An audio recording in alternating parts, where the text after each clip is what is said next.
Индийская идентичность непрерывно развивается на протяжении всей истории. Независимость Индии от британцев в 1947 году сопровождалась разделом Индии и Пакистана на Республику Индия и Исламскую Республику Пакистан. И этот раздел отражает сложность индийской идентичности в отношении религии. Есть соблазн соотнести индуистскую идентичность и ценности с индийской национальной идентичностью. Меня зовут Анастасия Шевченко, я эксперт по межкультурным коммуникациям и директор компании La Class, и сегодня мы поговорим об индийской идентичности, поэтому намасте.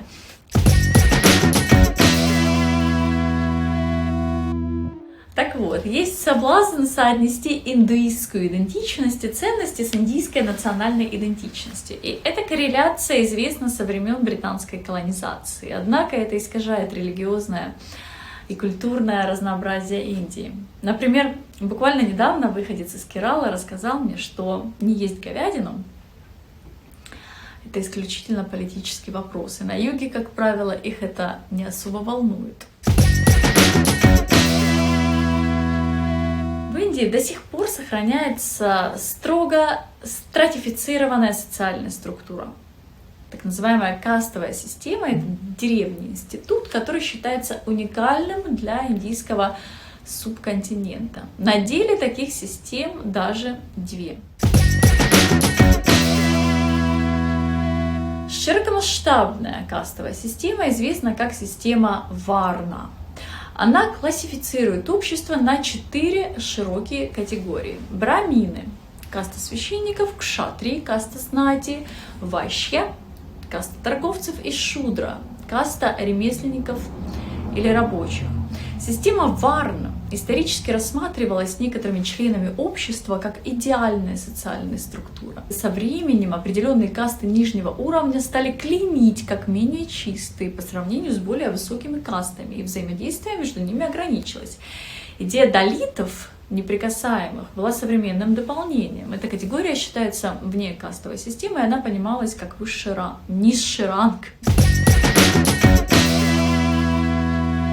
Мелкомасштабная кастовая система известна как система джати. Она включает более 2000 категорий, которые определяют род занятий или призвания в зависимости от семьи, в которой человек родился.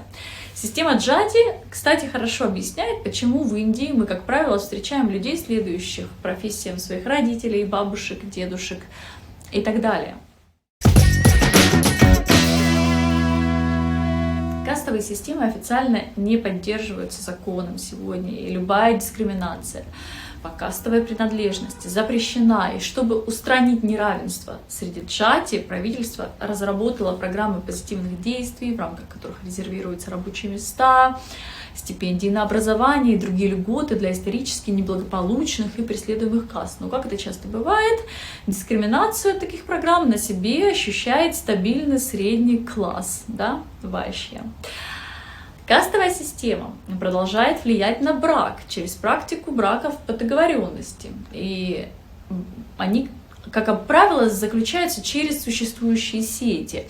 Выйти замуж по любви сегодня — это все равно равнозначно, что бежать из дома, в большинстве случаев.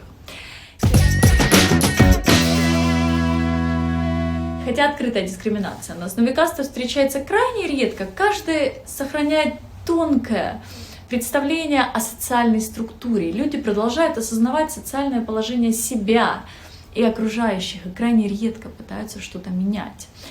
Неуместно спрашивать про кастовую систему человека, в смысле крупномасштабной системы Варн. С социальной точки зрения допустимо вполне спрашивать о чьей-либо профессии или призвании.